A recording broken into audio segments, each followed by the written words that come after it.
ਸ੍ਰੀ ਵਾਹਿਗੁਰੂ ਸਾਹਿਬ ਜੀ। ਸਤਨਾਮ ਸ੍ਰੀ ਵਾਹਿਗੁਰੂ ਸਾਹਿਬ ਜੀ। ਦੀਨ ਦਰਦ ਦੁਖ ਭੰਜਨ ਸੁਆਮੀ, ਜਿਸ ਭਾਵੈ ਤਿਸੈ ਨਿਵਾਜਾ ਰੇ। ਸਭ ਕੋ ਮਾਤ ਪਿਤਾ ਪ੍ਰਤਪਾਲਕ,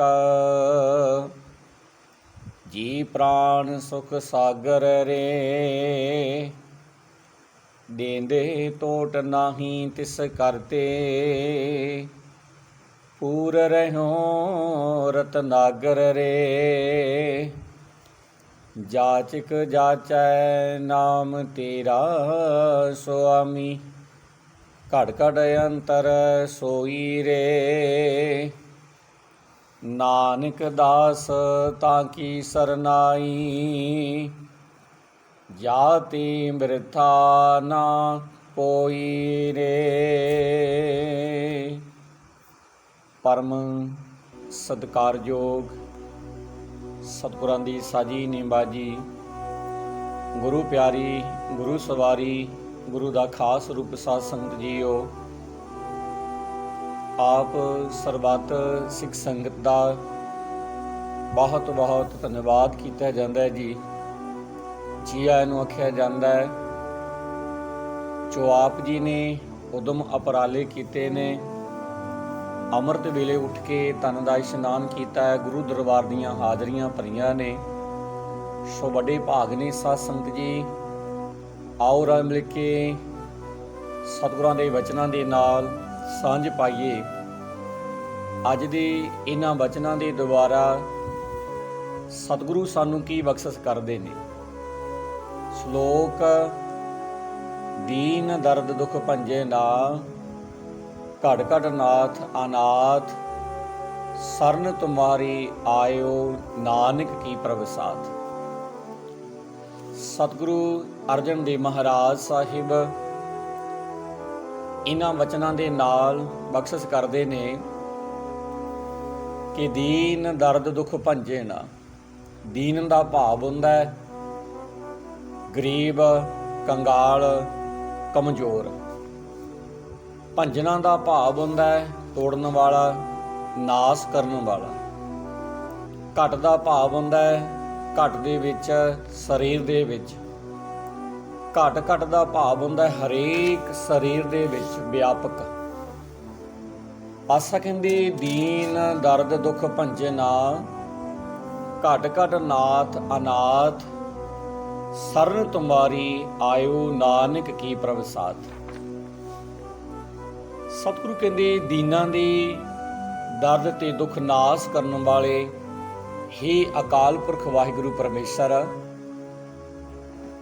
ਹਰੇਕ ਸਰੀਰ ਦੇ ਵਿੱਚ ਵਿਆਪਕ ਪਰਮਾਤਮਾ, ਹੀ ਅਨਾਥਾਂ ਦੀ ਨਾਥ, ਹੀ ਪਰਮੇਸ਼ਰ। ਗੁਰੂ ਨਾਨਕ ਦਾ ਪੱਲਾ ਫੜ ਕੇ ਮੈਂ ਤੇਰੀ ਸ਼ਰਨ ਦੇ ਵਿੱਚ ਆਇਆ ਹਾਂ। ਅਸ਼ਟਪਦੀ: ਜਹ ਮਾਤ ਪਿਤਾ ਸੁਤ ਮੀਤ ਨ ਭਾਈ, ਮਨ ਊਹਾ ਨਾਮ ਤੇਰਾ ਸੰਗ ਸਹਾਈ। ਜਹ ਮਹਾ ਭਿਆਨ ਦੂਤ ਜਮ ਦਲੈ, ਤਹ ਕੇਵਲ ਨਾਮ ਸੰਗ ਤੇਰਾ ਚੱਲੈ। ਜਹ ਮੁਸ਼ਕਲ ਹੋਵੈ ਅਤ ਭਾਰੀ, ਹਰ ਕੋ ਨਾਮ ਖਿਨ ਮਾਹੀ ਉਤਾਰੀ। ਅਨਕ ਪੁਨਹ ਚਰਨ ਕਰਤ ਨਹੀਂ ਤਰੈ, ਹਰ ਕੋ ਨਾਮ ਕੋਟ ਪਾਪ ਪਰ ਹਰੈ। ਗੁਰਮੁਖ ਨਾਮ ਜਪੋ ਮਨ ਮੇਰੇ, ਨਾਨਕ ਪਾਵਹੁ ਸੋਖ ਕਨੇਰੇ। ਸਤਿਗੁਰੂ ਅਰਜਨ ਦੇਵ ਮਹਾਰਾਜ ਸਾਹਿਬ ਇਹਨਾਂ ਵਚਨਾਂ ਦੇ ਨਾਲ ਬਖਸ਼ਿਸ਼ ਕਰਦੇ ਨੇ। ਪਾਤਸ਼ਾਹ ਕਹਿੰਦੇ ਜਹ ਮਾਤ ਪਿਤਾ ਸੁਤ ਮੀਤ ਨ ਭਾਈ, ਮਨ ਊਹਾ ਨਾਮ ਤੇਰਾ ਸੰਗ ਸਹਾਈ। ਸਤਿਗੁਰੂ ਕਹਿੰਦੇ ਜਿੱਥੇ ਮਾਂ ਪਿਓ ਪੁੱਤਰ ਮਿੱਤਰ ਭਰਾ ਕੋਈ ਸਾਥੀ ਨਹੀਂ ਬਣਦਾ ਨਾ,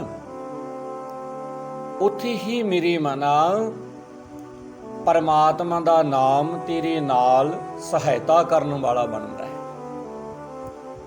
ਜਿੱਥੇ ਬੜੇ ਡਰਾਉਣੇ ਜਮਦੂਤਾਂ ਦਾ ਦਲ ਹੈ, ਉੱਥੇ ਤੇਰੇ ਨਾਲ ਸਿਰਫ ਪਰਮਾਤਮਾ ਦਾ ਨਾਮ ਹੀ ਜਾਂਦਾ ਹੈ। ਜਿੱਥੇ ਬੜੀ ਭਾਰੀ ਮੁਸ਼ਕਲ ਹੁੰਦੀ ਹੈ, ਜਿੱਥੇ ਪਰਮੇਸ਼ਰ ਦਾ ਨਾਮ ਅੱਖ ਦੀ ਫੋਰ ਦੇ ਵਿੱਚ ਬਚਾ ਲੈਂਦਾ ਹੈ, ਅਨੇਕਾਂ ਧਾਰਮਿਕ ਰਸਮਾਂ ਕਰਕੇ ਵੀ ਮਨੁੱਖ ਪਾਪਾਂ ਤੋਂ ਨਹੀਂ ਬਚਦਾ, ਪਰ ਪਰਮੇਸ਼ਰ ਦਾ ਨਾਮ ਕਰੋੜਾਂ ਪਾਪਾਂ ਦਾ ਨਾਸ਼ ਕਰ ਦਿੰਦਾ ਹੈ। ਤਾਂ ਤੇ ਹੀ ਨਾਨਕ, ਹੀ ਮੇਰੇ ਮਨਾ ਗੁਰੂ ਦੀ ਸ਼ਰਨ ਪੈ ਕੇ ਪਰਮੇਸ਼ਰ ਦਾ ਨਾਮ ਜਪ, ਪਰਮੇਸ਼ਰ ਦੀ ਬੰਦਗੀ ਕਰ। हे ਨਾਨਕ, ਨਾਮ ਦੀ ਬਰਕਤ ਦੇ ਨਾਲ ਬੜੇ ਸੁੱਖ ਪਾਵੇਂਗਾ। ਸਾਰੇ ਸੁੱਖਾਂ ਦੀ ਖਾਣ ਪਰਮੇਸ਼ਰ ਦਾ ਨਾਮ ਹੈ। ਜੇ ਪ੍ਰਮਾਤਮਾ ਦਾ ਨਾਮ ਜਪੇਂਗਾ, ਨਾਮ ਦੀ ਬਰਕਤ ਦੇ ਨਾਲ ਤੈਨੂੰ ਜ਼ਿੰਦਗੀ ਦੇ ਵਿੱਚ ਸਾਰੇ ਸੁੱਖ ਪ੍ਰਾਪਤ ਹੋ ਜਾਣਗੇ। ਸਗਲ ਸ੍ਰਿਸ਼ਟ ਕੋ ਰਾਜਾ ਦੁਖੀਆ, ਹਰ ਕਾ ਨਾਮ ਜਪਤ ਹੋਏ ਸੁਖੀਆ। लाख करोरी बंद न परੈ, हर का नाम जपत अगावै। हर का नाम जपत निस्तारै, अनक माया रंग तिख न बुझावै। हर का नाम जपत अगावै, जिह मार्ग एह जात अकेला। तै हर नाम संग होत सुहीला। ऐसा नाम मन सदा ध्याईਐ, नानक गुरमुख परमगत पाईਐ। सतगुरु कहते सगल सृष्ट को राजा दुखिया, हर का नाम जपत होए सुखिया। सतगुरु कहते मनुख सारी दुनिया का राजा हो के भी दुखी रहिंदा है। मनुख सारी दुनिया का राजा हो के भी दुखी रहिंदा है, पर परमेश्वर का नाम जपिया ਇਹ ਮਨੁੱਖ ਸੁਖੀ ਹੋ ਜਾਂਦਾ ਹੈ, ਸੌਖੀ ਜੀਵਨ ਵਾਲਾ ਬਣ ਜਾਂਦਾ ਹੈ। ਸਗਲ ਸ੍ਰਿਸ਼ਟ ਕੋ ਰਾਜਾ ਦੁਖੀਆ, ਭਾਵੇਂ ਸਾਰੀ ਦੁਨੀਆ ਦਾ ਰਾਜਾ ਹੈ, ਪਰ ਪ੍ਰਮਾਤਮਾ ਦੇ ਨਾਮ ਤੋਂ ਬਿਨਾ ਹਮੇਸ਼ਾ ਦੁਖੀ ਰਹਿੰਦਾ ਹੈ। ਭਾਵੇਂ ਗਰੀਬ ਹੈ, ਪਰ ਪ੍ਰਮਾਤਮਾ ਦਾ ਨਾਮ ਜਪਣ ਕਰਕੇ ਉਹ ਸੁਖੀ ਹੁੰਦਾ ਹੈ। ਪ੍ਰਮਾਤਮਾ ਦੇ ਨਾਮ ਜਪਣ ਵਾਲਾ ਹਿਮਾ ਭਾਈ ਭਾਵੇਂ ਕਿੰਨਾ ਗਰੀਬ ਸੀ, ਟੁੱਟੀ ਹੋਈ ਝੌਂਪੜੀ ਦੇ ਵਿੱਚ ਰਹਿੰਦਾ ਸੀ, ਪਰ ਉਸ ਦੇ ਸਿਮਰਨ ਨੂੰ ਵੇਖ ਕੇ ਗੁਰੂ ਸਾਹਿਬਾਂ ਨੇ ਕਿਹਾ ਸੀ ਕਿ ਬਸਤਾ ਟੁੱਟੀ ਝੌਂਪੜੀ, ਚੀਰ ਸਭ ਛੰਨਾ, ਜਾਤ ਨਾ ਪਾਤ ਨਾ ਆਦਰੋ, ਉਦਿਆਨ ਭਰਮਿੰਨਾ।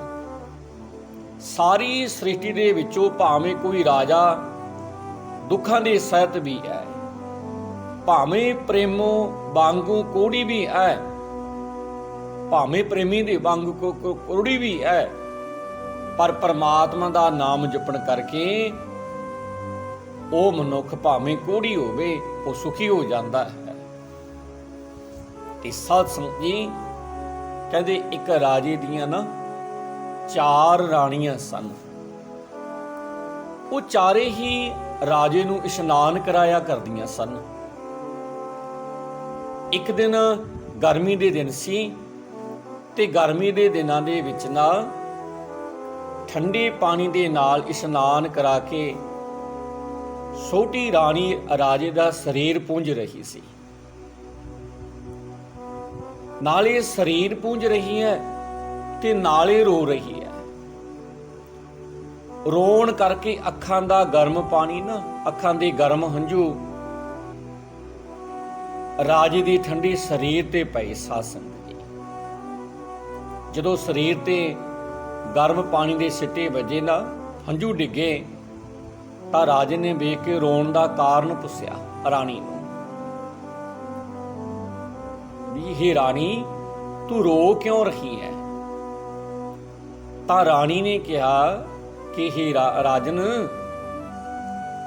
ਮੇਰੇ ਭਰਾ ਦੀ ਚਿੱਠੀ ਆਈ ਹੈ। ਉਹਨੇ ਚਿੱਠੀ ਦੇ ਵਿੱਚ ਲਿਖਿਆ ਹੈ ਕਿ ਮੈਂ ਸਾਧੂ ਬਣਨ ਲੱਗਾ, ਜੇ ਤੂੰ ਮੈਨੂੰ ਮਿਲਣਾ ਹੈ ਤਾਂ 8 ਦਿਨਾਂ ਦੇ ਅੰਦਰ ਅੰਦਰ ਆ ਕੇ ਮੈਨੂੰ ਮਿਲ ਜਾ। ਇਸ ਕਰਕੇ ਮੈਂ ਰੋ ਰਹੀ ਹਾਂ। ਰਾਜੇ ਨੇ ਕਿਹਾ ਕਿ हे ਰਾਣੀ ਤੂੰ ਰੋ ਨਾ, ਉਹ ਤੇਰਾ ਭਾਈ ਸਾਧੂ ਨਹੀਂ ਹੋਵੇਗਾ।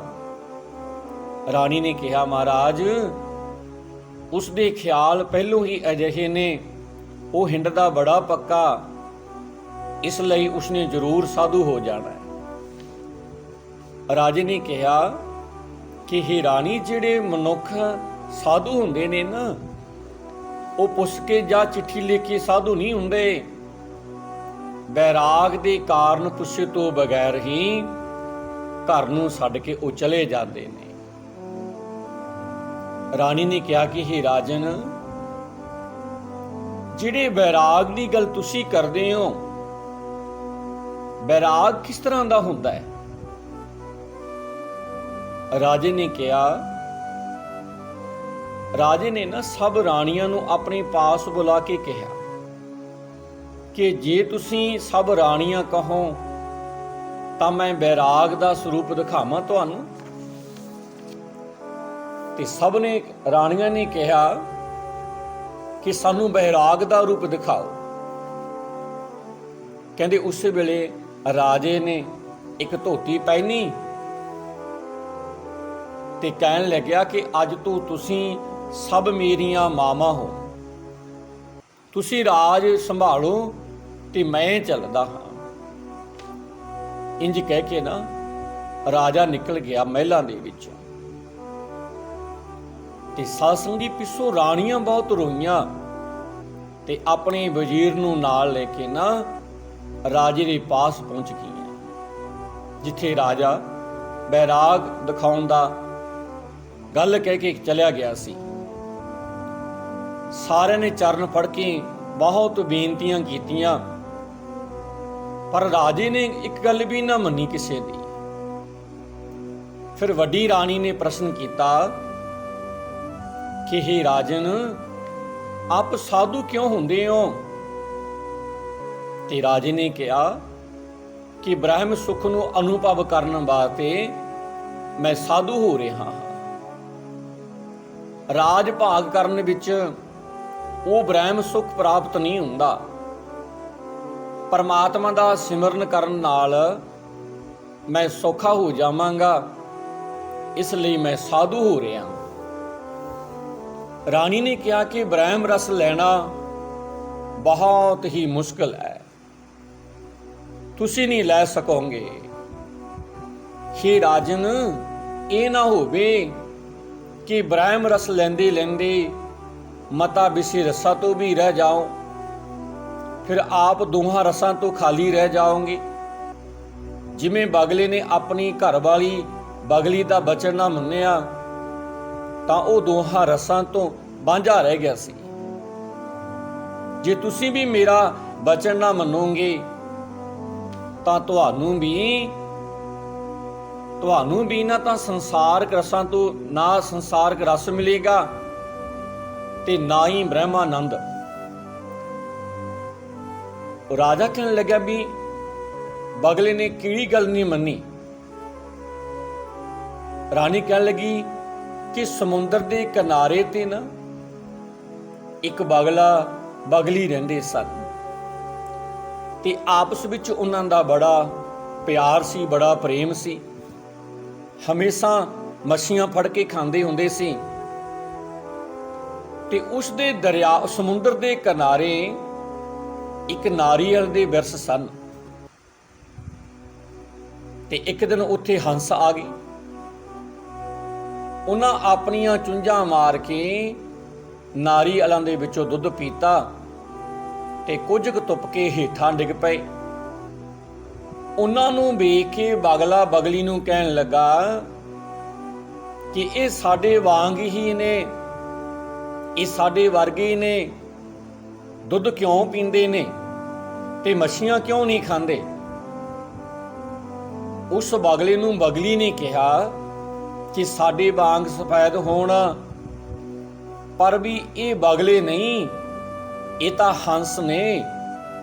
ਇਹ ਦੁੱਧ ਵਿੱਚ ਮਿਲੇ ਹੋਏ ਪਾਣੀ ਨੂੰ ਅਲੱਗ ਕਰ ਦਿੰਦੇ ਨੇ ਤੇ ਅਸੀਂ ਅਜਿਹਾ ਨਹੀਂ ਕਰ ਸਕਦੇ। ਬਗਲੇ ਨੇ ਕਿਹਾ ਕਿ ਚੱਲ ਆਪਾਂ ਵੀ ਦੁੱਧ ਦਾ ਸਵਾਦ ਵਿਖ ਕੀ ਅੱਜ।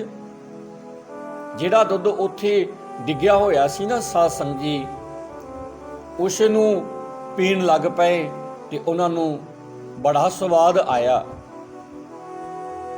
ਬਗਲੇ ਨੇ ਬਗਲੀ ਨੂੰ ਕਿਹਾ ਕਿ ਅਸੀਂ ਤਾਂ ਐਵੇਂ ਹੀ ਮੱਸੀਆਂ ਦੇ ਕੰਡੇ ਖਾਂਦੇ ਰਹੇ, ਅਸੀਂ ਵੀ ਇਹਨਾਂ ਦੇ ਭਾਈ ਹੀ ਆ, ਇਸ ਕਰਕੇ ਹਮੇਸ਼ਾ ਦੁੱਧ ਪੀਤਾ ਕਰੀਏ, ਆਪਾਂ ਰੋਜ਼ ਦੁੱਧ ਪੀਆ ਕਰੀਏ। ਤੇ ਬਗਲੀ ਨੇ ਕਿਹਾ ਕਿ ਪਰਮਾਤਮਾ ਨੇ ਸਾਡੇ ਵਾਸਤੇ ਤਾਂ ਮੱਸੀਆਂ ਹੀ ਬਣਾਈਆਂ ਨੇ, ਇਹਨਾਂ ਨਾਰੀਅਲ ਦੇ ਦੁੱਧ ਵਾਸਤੇ ਤਾਂ ਇਹਨਾਂ ਨੂੰ ਹੰਸਾਂ ਨੂੰ ਬਣਾਇਆ, ਅਸੀਂ ਹੰਸ ਨਹੀਂ ਬਣ ਸਕਦੇ, ਇਸੇ ਕਰਕੇ ਮੈਂ ਪ੍ਰਤਿਗਿਆ ਨਹੀਂ ਕਰਦੀ ਅਤੇ ਤੂੰ ਵੀ ਪ੍ਰਤਿਗਿਆ ਨਾ ਕਰ। ਬਗਲੇ ਨੇ ਕਿਹਾ ਕਿ ਮੈਂ ਤਾਂ ਪ੍ਰਤਿਗਿਆ ਕਰਦਾ ਹਾਂ ਕਿ ਮੈਂ ਮੱਸੀਆਂ ਕਦੇ ਨਹੀਂ ਖਾਵਾਂਗਾ, ਅੱਜ ਤੋਂ ਬਾਅਦ ਹੰਸਾਂ ਦੇ ਵਾਂਗ ਮੈਂ ਵੀ ਦੁੱਧ ਪੀਆ ਕਰਾਂਗਾ। ਬਗਲੀ ਨੇ ਸਾਧ ਸੰਗਤ ਜੀ ਬਗਲੇ ਨੂੰ ਕਹਿੰਦੇ ਬਹੁਤ ਸਮਝਾਇਆ, ਪਰ ਮੂਰਖ ਬਗਲਾ ਸਮਝੇ ਹੀ ਨਾ। ਰੋਜ਼ਾਨਾ ਉੱਥੇ ਆ ਕੇ ਹੇਠਾਂ ਡਿੱਗਿਆ ਹੋਇਆ ਦੁੱਧ ਚੱਟਿਆ ਕਰੇ। ਕਈ ਦਿਨ ਤਾਂ ਨਿਰਵਾਹ ਹੁੰਦਾ ਰਿਹਾ ਸਾਧ ਸੰਗਤ ਜੀ। ਜਦ ਕੁਝ ਦਿਨ ਬੀਤ ਗਏ ਨਾ, ਤਾਂ ਨਾਰੀਅਲ ਦੇ ਫਲ ਥੋੜੇ ਰਹਿ ਗਏ ਤੇ ਹੰਸ ਉੱਡ ਕੇ ਚਲੇ ਗਏ ਸਾਧ ਸੰਗਤ। ਬਗਲਾ ਬਗਲੀ ਬਿਰਸਾਂ ਦੇ ਹੇਠਾਂ ਫਲ ਲੱਭਣ ਲੱਗੇ ਤੇ ਕੋਈ ਫਲ ਡਿੱਗਿਆ ਹੋਇਆ ਲੱਭ ਪਵੇ, ਪਰ ਕੋਈ ਨਾ ਲੱਭਿਆ ਸਾਧ ਸੰਗਤ ਜੀ। ਫਿਰ ਬਿਰਸ ਦੇ ਉੱਪਰ ਚੜ ਕੇ ਬਿਰਸ ਦੇ ਉੱਪਰ ਲੱਗੇ ਹੋਏ ਫਲ ਦੇਖ ਕੇ ਬਗਲਾ ਬਗਲੀ ਨੂੰ ਕਹਿਣ ਲੱਗਿਆ ਕਿ ਫਲ ਤਾਂ ਲੱਗੇ ਹੋਏ ਨੇ, ਆਪ ਹੀ ਆਪਾਂ ਤੋੜ ਕੇ ਦੁੱਧ ਪੀ ਲਈਏ ਇਹਨਾਂ ਦੇ ਵਿੱਚੋਂ। ਬਗਲੀ ਨੇ ਕਿਹਾ ਕਿ ਇਹਨਾਂ ਫਲਾਂ ਨੂੰ ਅਸੀਂ ਤੋੜ ਨਹੀਂ ਸਕਦੇ ਕਿ ਸਾਡੀ ਚੁੰਝ ਬੜੀ ਕੱਚੀ ਹੈ। ਤੇ ਸਾਧ ਸੰਗਤ ਜੀ ਮੂਰਖ ਬਗਲੇ ਨੇ ਆਪਣੀ ਇਸਤਰੀ ਬਗਲੀ ਦਾ ਕਹਿਣਾ ਨਾ ਮੰਨਿਆ ਤੇ ਆਕੀ ਹੋ ਕੇ ਨਾ ਬਿਰਛ ਤੇ ਚੜ ਗਿਆ। ਨਾਰੀਅਲ ਨੂੰ ਆਪਣੀ ਚੁੰਝ ਮਾਰ ਕੇ ਤੋੜਨ ਲੱਗਿਆ ਤਾਂ ਚੁੰਝ ਸੀ ਜਿਹੜੀ ਬਗਲੇ ਦੀ ਉਹ ਫਲ ਦੇ ਵਿੱਚ ਖੁੱਭ ਗਈ। ਜਦੋਂ ਵਿੱਚ ਖੁੱਭ ਗਈ ਨਾ ਸਾਧ ਸੰਗਤ ਜੀ, ਤੇ ਫਲ ਦੇ ਨਾਲ ਹੀ ਲਟਕਣ ਲੱਗ ਪਿਆ। ਚੁੰਝ ਫਲ ਦੇ ਵਿੱਚੋਂ ਨਿਕਲੀ ਨਾ ਤੇ ਆਖਰ ਤੜਪ ਤੜਪ ਕੇ ਮਰ ਗਿਆ। ਰਾਣੀ ਕਹਿਣ ਲੱਗੀ ਜਿਵੇਂ ਉਸ ਬਗਲੇ ਨੇ, ਮੂਰਖ ਬਗਲੇ ਨੇ ਆਪਣੀ ਬਗਲੀ ਦਾ ਬਚਨ ਨਾ ਮੰਨਿਆ ਤੇ ਦੁੱਧ ਦਾ ਸਵਾਦ ਲੈਂਦਾ ਲੈਂਦਾ ਮੱਛੀਆਂ ਤੋਂ ਵੀ ਚਲਿਆ ਗਿਆ, ਇਸੇ ਤਰ੍ਹਾਂ ਤੁਸੀਂ ਵੀ ਆਪਣੀ ਪਤੀ ਵਰਤ ਧਰਮ ਵਾਲੀ ਇਸਤਰੀ ਦਾ ਬਚਨ ਨਾ ਮੰਨੋਗੇ ਤਾਂ ਬ੍ਰਹਮਾਨੰਦ ਲੈਂਦੇ ਲੈਂਦੇ ਮਤਾ ਵਿਸੇ ਰਸਾਂ ਤੋਂ ਵੀ ਚਲੇ ਜਾਓ। ਇਸ ਲਈ ਆਪ ਘਰ ਚੱਲੋ ਤਾਂ ਠੀਕ ਹੈ। ਰਾਜੇ ਨੇ ਕਿਹਾ ਕਿ ਹੇ ਰਾਣੀ, ਮੈਂ ਅਜਿਹਾ ਮੂਰਖ ਨਹੀਂ ਹਾਂ ਜੋ ਤੇਰਾ ਬਚਨ ਮੰਨ ਕੇ ਬ੍ਰਹਮਾਨੰਦ ਨੂੰ ਛੱਡ ਰਿਹਾ। ਤੇਰੇ ਆਖੇ ਲੱਗ ਕੇ ਜੇ ਮੈਂ ਘਰ ਜਾਂਦਾ ਹਾਂ ਤਾਂ ਮੈਂ ਮੂਰਖ ਅਖਵਾਵਾਂਗਾ। ਮੈਂ ਅਜਿਹਾ ਮੂਰਖ ਨਹੀਂ ਜੋ ਬ੍ਰਹਮਾਨੰਦ ਨੂੰ ਛੱਡ ਕੇ ਵਿਸੇ ਲਮਟ ਹੋ ਜਾਵਾਂ। ਤੇ ਰਾਜੇ ਨੇ ਵੀ ਸਾਧ ਸੰਗਤ ਦੀ ਇੱਕ ਵਾਰਤਾ ਸੁਣਾਈ। ਰਾਜੇ ਨੇ ਵਾਰਤਾ ਸੁਣਾਉਂਦਿਆਂ ਹੋਇਆ ਰਾਣੀ ਨੂੰ ਕਿਹਾ ਕਿ ਹੇ ਰਾਣੀ, ਇੱਕ ਗਰੀਬ ਜ਼ਿਮੀਂਦਾਰ ਦਾ ਇੱਕ ਲੜਕਾ ਸੀ ਤੇ ਇੱਕ ਉਹਦੀ ਲੜਕੀ ਸੀ। ਜਿਸ ਵੇਲੇ ਉਹ ਲੜਕੀ ਸਾਹੂਕਾਰ ਦੇ ਘਰ ਵਿਆਹੀ ਗਈ ਤਾਂ ਉਹਨਾਂ ਸਾਹੂਕਾਰ ਦੇ ਘਰ ਵਿੱਚ ਗਊਆਂ ਮੱਝਾਂ ਬਹੁਤ ਸਨ ਤੇ ਉਸ ਲੜਕੀ ਨੇ ਸੋਚਿਆ ਕਿ ਮੇਰੇ ਪੇਕੇ ਘਰ ਵਿੱਚ ਕੋਈ ਗਾਂ ਮੱਝ ਨਹੀਂ, ਮੈਂ ਆਪਣੇ ਭਰਾ ਨੂੰ ਇੱਥੇ ਬੁਲਾ ਕੇ ਬਹੁਤ ਸਾਰਾ ਦੁੱਧ ਮੱਖਣ ਖਵਾ ਕੇ ਤਕੜਾ ਕਰਕੇ ਭੇਜਾਂ। ਤੇ ਇਹ ਗੱਲ ਸੋਚ ਕੇ ਨਾ ਆਪਣੇ ਭਰਾ ਨੂੰ ਬੁਲਾ ਲਿਆ। ਤੇ ਗਰਮੀ ਦੇ ਦਿਨ ਸਨ। ਸਵੇਰੇ ਦਹੀਂ ਰੜਕ ਕੇ ਮੱਖਣ ਕੱਢ ਕੇ ਸੁੱਤੇ ਹੋਏ ਆਪਣੇ ਭਰਾ ਨੂੰ ਉਠਾ ਕੇ ਨਾ ਮੂੰਹ ਧਵਾ ਕੇ ਉਸ ਦੀ ਤਲੀ ਦੇ ਉੱਤੇ ਮੱਖਣ ਦਾ ਪੇੜਾ ਰੱਖ ਕੇ ਕਿਹਾ ਕਿ ਭਰਾ ਇਸ ਨੂੰ ਜਲਦੀ ਖਾ ਲੈ। ਤੇ ਸਾਧ ਸੰਗਤ ਜੀ ਉਸਨੇ ਕਦੇ ਮੱਖਣ ਖਾਦਾ ਹੀ ਨਹੀਂ ਸੀ ਤੇ ਮੱਖਣ ਦੇਖਿਆ ਹੀ ਨਹੀਂ ਸੀ। ਤੇ ਉਹ ਲੜਕਾ ਨਾ ਕਹਿੰਦੇ ਮੱਖਣ ਨੂੰ ਦੇਖਣ ਨੂੰ ਲੱਗ ਪਿਆ, ਮੱਖਣ ਦੇ ਵੱਲ ਦੇਖਣ ਲੱਗ ਪਿਆ। ਇਤਨੇ ਨੂੰ ਸੂਰਜ ਦੀ ਗਰਮੀ ਦੇ ਨਾਲ ਮੱਖਣ ਢਲ ਕੇ ਉਸਦੇ ਹੱਥਾਂ ਦੇ ਹੇਠਾਂ ਡਿੱਗਣ ਲੱਗ ਪਿਆ। ਉਹ ਮੂਰਖ ਮੱਖਣ ਦੇ ਪੇੜੇ ਨੂੰ ਛੱਡ ਕੇ ਹੇਠਾਂ ਡਿੱਗੇ ਹੋਏ ਤੁਪਕੇ ਨੂੰ ਚੱਟਣ ਲੱਗ ਪਿਆ। ਤੇ ਉੱਪਰੋਂ ਕਹਿੰਦੇ ਇੱਲ ਆਈ, ਉਹ ਹੱਥ ਵਾਲੇ ਮੱਖਣ ਦੇ ਪੇੜ ਨੂੰ ਨਾਲ ਹੀ ਲੈ ਗਈ ਤੇ ਕੁਝ ਮਿੱਟੀ ਦੇ ਵਿੱਚ ਸੁੱਟ ਗਈ। ਉਹ ਉੱਥੇ ਬੜਾ ਹੀ ਰੋਂਦਾ ਰਿਹਾ, ਹੇ ਰਾਣੀ, ਮੈਂ ਕੋਈ ਅਜਿਹਾ ਮੂਰਖ ਨਹੀਂ ਹਾਂ ਜੋ ਮਹਾਂਪੁਰਖਾਂ ਦੇ ਦੱਸੇ ਹੋਏ ਬ੍ਰਹਮਾਨੰਦ ਨੂੰ ਛੱਡ ਕੇ ਤੁਹਾਡੇ ਵਿਸ਼ੇ ਆਨੰਦ ਨੂੰ ਚੱਟ ਕੇ ਹਮੇਸ਼ਾ ਲਈ ਰੋਂਦਾ ਰਵਾਂ। ਤੇ ਸਾਧ ਸੰਗਤ ਜੀ ਸਤਿਗੁਰਾਂ ਦੀ ਪਵਿੱਤਰ ਬਾਣੀ ਦਾ ਹੀ ਫਰਮਾਨ ਹੈ ਕਿ ਸਗਲ ਸ੍ਰਿਸ਼ਟ ਕੋ ਰਾਜਾ ਦੁਖੀਆ, ਹਰ ਕਾ ਨਾਮ ਜਪਤ ਹੋਏ ਸੁਖੀਆ। ਹਾਂ, ਭਾਵੇਂ ਸਾਰੀ ਸ੍ਰਿਸ਼ਟੀ ਦਾ ਰਾਜਾ ਵੀ ਹੋਵੇ, ਜੇਕਰ ਮਹਾਂਪੁਰਸ਼ਾਂ ਦੇ ਬਚਨਾਂ ਦੇ ਅਨੁਸਾਰ ਨਹੀਂ ਚੱਲੇਗਾ ਨਾ ਤਾਂ ਉਹ ਸਾਰੀ ਉਮਰ ਦੁਖੀ ਹੀ ਰਹੇਗਾ।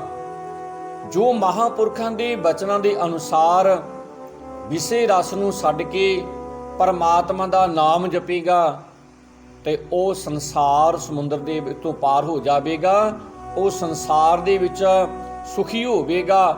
ਇੰਜ ਕਹਿ ਕੇ ਰਾਜਾ ਜੰਗਲ ਨੂੰ ਤੁਰ ਗਿਆ। ਸਾਧ ਸੰਗਤ ਜੀ, ਸੋ ਪਰਮਾਤਮਾ ਦੇ ਨਾਮ ਨੂੰ ਜਪਣ ਕਰਕੇ, ਪਰਮਾਤਮਾ ਦੇ ਨਾਮ ਜਪਣ ਕਰਕੇ ਮਨੁੱਖ ਦਾ ਜੀਵਨ ਸੋਹਣਾ ਬਣ ਜਾਂਦਾ ਹੈ, ਸੌਖਾ ਬਣ ਜਾਂਦਾ ਹੈ। ਸਾਧ ਸੰਗਤ ਜੀ, ਇਹ ਸਨ ਬਚਨ ਸਤਿਗੁਰੂ ਅਰਜਨ ਦੇਵ ਮਹਾਰਾਜ ਸਾਹਿਬ ਜੀ ਦੇ। ਤੇ ਇੱਥੇ ਅੱਜ ਆਪਾਂ ਸਮਾਪਤੀ ਕਰ ਦਾਂਗੇ। ਕੱਲ ਤੋਂ ਫੇਰ ਅਗਲੇ ਵਚਨਾਂ ਦੇ ਨਾਲ ਜੁੜਾਂਗੇ।